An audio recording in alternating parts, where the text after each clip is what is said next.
konsep memuliakan istri itu konsep sukses suami. Catat untuk para suami. Surat An-Nisa 19, wa'ashiruhunna bil ma'ruf. Perlakukan istrimu dengan baik. Nah, ini perintah bagi seorang suami yang telah membawa wanita luar masuk dalam lingkup keluarga dan rumah tangganya, maka tanggung jawabnya adalah membahagiakan istri yang dibawanya. Itu kenapa sudah menjadi kewajiban. Dan yang perlu disadari, semakin memuliakan istri, semakin barokah rezekinya. Itu aku rasakan. Mulai dari ngontrak, beli rumah, tambah rumah, terus semuanya. Tambah anak. Ternyata memang kuncinya kalau mau bahagia dan suami diangkat derajatnya, amalkan An-Nisa 19, wa'ashiruhunna bil ma'ruf. Semakin memuliakan istrinya, semakin besar rezeki yang Allah diturunkan untuknya. Tapi sosok Henry sendiri gimana sih Pak Ustadz, mungkin sebagai istri? Katakan banyak yang bilang kalau memuliakan istri yang gimana dulu nih gitu. Sosok yang satu ini sosok yang langka di dunia ya. Saya dapat istri itu spesial banget. Selama menikah istri itu tidak pernah bergaul. Selama menikah circle pertemanan yang harusnya huru hara hare atau hangout nongkrong itu tidak pernah lagi. Hampir 11 tahun pernikahan, circle-nya itu cuma family time. Dan itu juga berlaku untuk aku. Kerja, ceramah, pulang. Kerja, ceramah, pulang. Dan hiburan terindah itu adalah keluarga. Nah, istri itu gak pernah keluar rumah. Waqarna fi buyutikunna. Mau kemana-mana izin. Mau keluar harus sama aku. Gak pernah keluar tanpa aku. Kemudian ada apa-apa yang perlu didiskusikan. Jadi hampir 11 tahun pernikahan, kerjaannya cuma di rumah. Dan ternyata wanita yang di rumah itu lebih selamat dari membawa musibah. Perintahnya waqarna fi buyutikunna. Hendaklah perempuan itu sering di rumah. Nah, karena istri mengamalkan ini, makanya rumah tangga itu alhamdulillah gak pernah menemukan sesuatu yang membuat kita konflik besar-besaran. Kalau memang perselisihan mesti ada, tapi alhamdulillah selesai pada saat itu juga. Ustadz, ada satu momen kayaknya melakukan sesuatu ke istri, juga besoknya langsung Allah kasih rezeki, itu ada nggak sih momen-momen kayak gitu?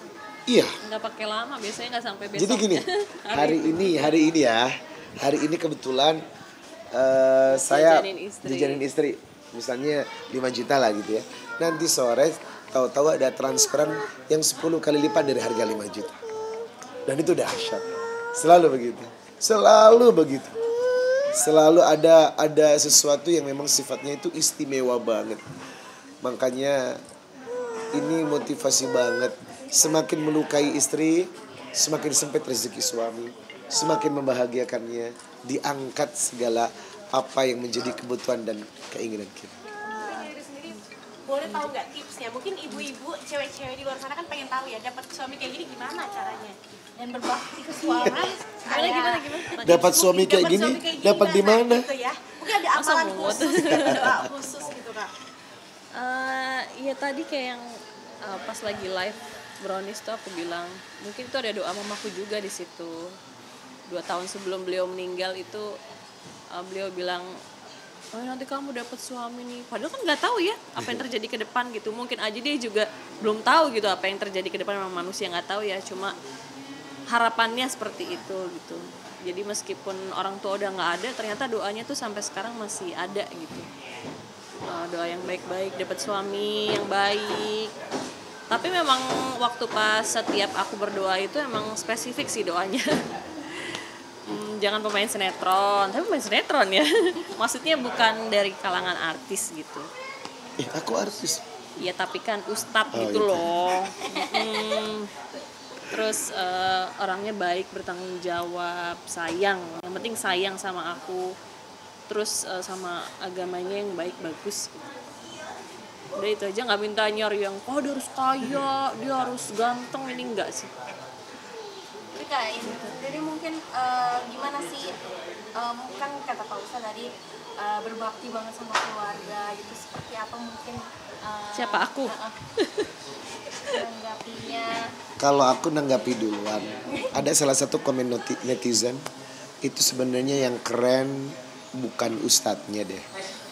Itu istrinya yang telah mengizinkan suaminya untuk berbakti kepada ibunya. Karena tidak semua perempuan bisa mensupport seorang suami untuk berbakti kepada emaknya. Yang ada itu jealous, iri, dan marah, serta ketidaksukaan. Kami tinggal satu rumah loh teman-teman. Biasanya kalau di cerita-cerita sinetron itu kan menantu vs mertua tuh ya. Menantu gak bisa hidup dengan mertua.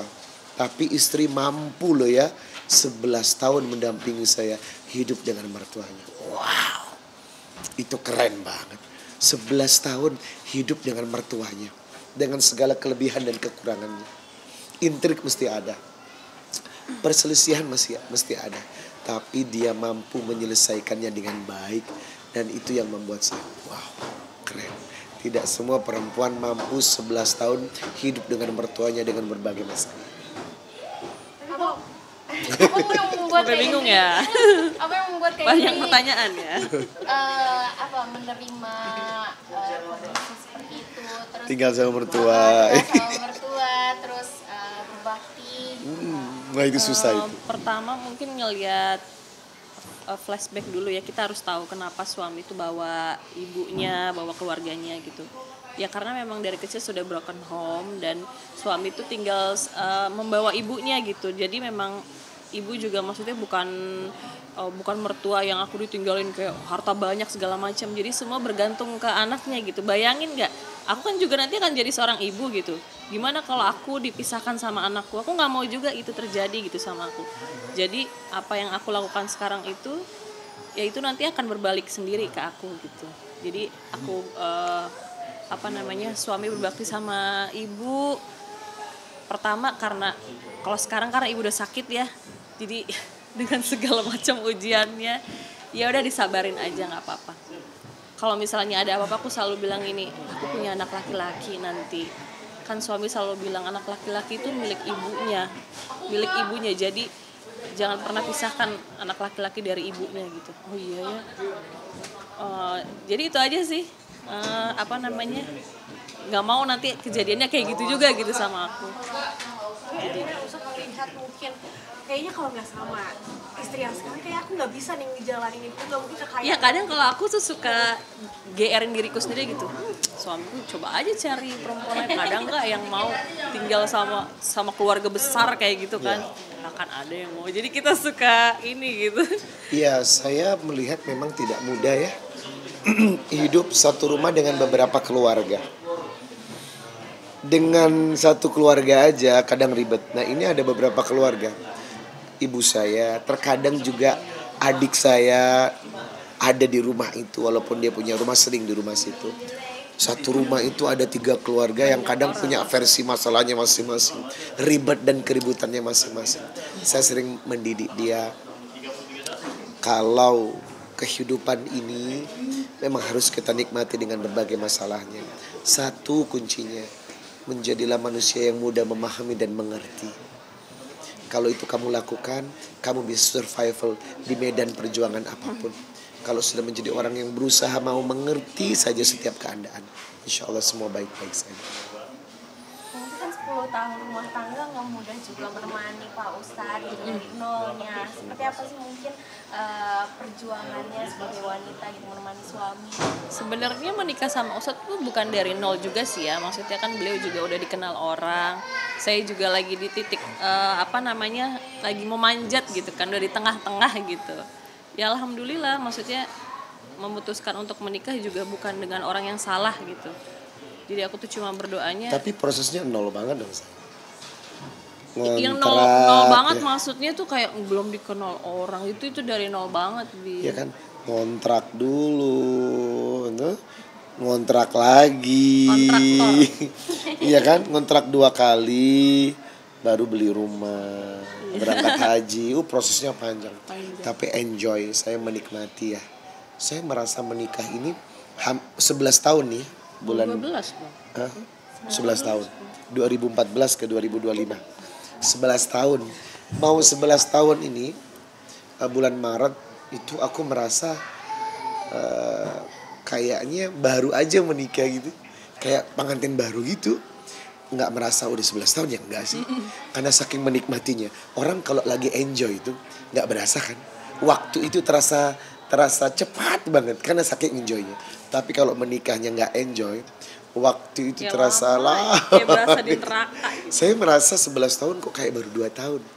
Manis-manisnya, suasana kasih sayangnya, hangat-hangatnya itu masih ala seperti pengantin baru. Nah, itu yang ingin saya tularkan. Bagaimana menjadikan pernikahan yang lama itu seperti pengantin baru, baik itu enjoy dan menikmati. Tapi pernah ada doa khusus gak sih Ustadz? Mungkin pengen punya istrinya yang Iya, sabarnya dulu luar gimana biasa. saya? Apa Aku belum gitu tahu nih doa gimana? Abah dulu. Jujur ini nggak usah teras. Doa khusus bagi aku yang pertama, ini secara apa, fisik atau Semuanya Sebelum nikah. kalau secara fisik pasti cantik.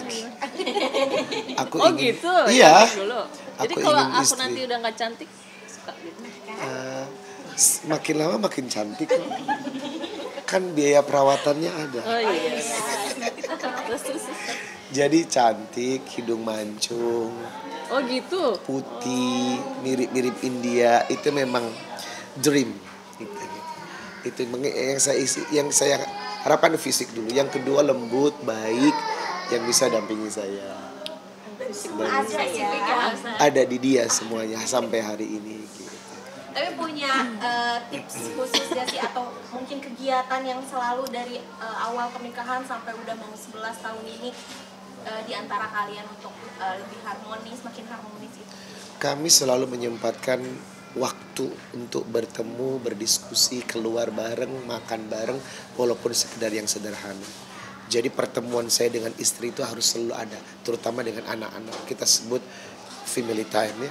Ketika family time itu dijaga dengan baik, itu insya Allah terjaga. Yang kedua, saya berusaha menjadi suami yang selalu mencoba mengerti dan berbuat baik. Dan saya tidak minta untuk dimengerti, karena sesuatu yang sudah kita lakukan dan kita tanam, hasilnya akan baik kalau tanamannya baik. Kalau saya menjadi suami yang mengerti dan berusaha untuk baik, insya Allah dia pun feedbacknya akan memberikan saya baik. Karena Itu memang aja. suami itu juga kan pemimpin ya. Jadi istri itu sebenarnya cerminan suami aja. Kalau suaminya bagaimana memperlakukannya, ya nggak usah disuruh gitu. Istri pasti akan memberikan ketulusan, Contoh nih ya. kesenangan, kebahagiaan. Istri itu kan bukan pembantu, guys. Dulu kita kan nggak punya pembantu ya. Siapakah yang mengerjakan pekerjaan rumah saya? Kita. Lebih sebanyak saya, karena fokus dia anak dan masak. Seandainya masak aku bisa, aku yang masak. Cuci baju, nyetrika, cuci piring, bersih semua tanya dia, saya yang mengerjakan. Orang pada nggak percaya. Oh iya, habis ceramah nyetrika, nanti nyuci, terus begitu. Karena apa? Kalau laki-laki berusaha menjadi laki-laki yang mengerti, membantu, menyayangi, bersifat lembut, menyantuni, udahlah, pasti bahagia yang kita dapat. Maksudnya kan Kak Indri ini paket lengkap ya, dan keluarga kalian juga udah lengkap Nangis gitu. dia, iya. Ini gimana Pak Ustadz kalau ada komentar, Ustadz Riza tertarik gak mau untuk poligamis? Poligami itu tidak pernah ada dalam kamus gue. Tapi dia pernah ngomong itu tuh dulu banget. Dulu Aku sempat marah tuh, emosi. Apa sih maksud kamu itu Nanti ngomong seperti itu? dikabulin loh doamu. Kamu jangan berarti begitu mau. loh. Saya tidak pernah ada kamus begitu, tapi dia pernah. Mungkin saya nggak tahu rasa itu hadir Lagi karena apa, insecure karena gitu. apa. Saya bilang nggak boleh seperti itu. Saya bilang sama dia, saya cukupkan dengan satu istri yang saya jaga daripada banyak pabrik. Lebih baik banyak anak, ya kan? Anak Satu dari pabrik hasil banyak pabrik. Ya, satu pabrik banyak anak. Makanya sekarang kami sedang merencanakan untuk hamil kembali. Untuk berarti Mbak aja yang doakan ya, karena kemarin sudah ketemu sama dokternya, dia bilang sudah Bu Indri, sudah diperbolehkan lagi, dalam hati. Nggak mau ya Yes. Lia, nggak mau ya Li terakhir ya Lia. Oke. Yuk. Terima kasih Mbak. Ini aku ada terakhir buat tuh. Udah ini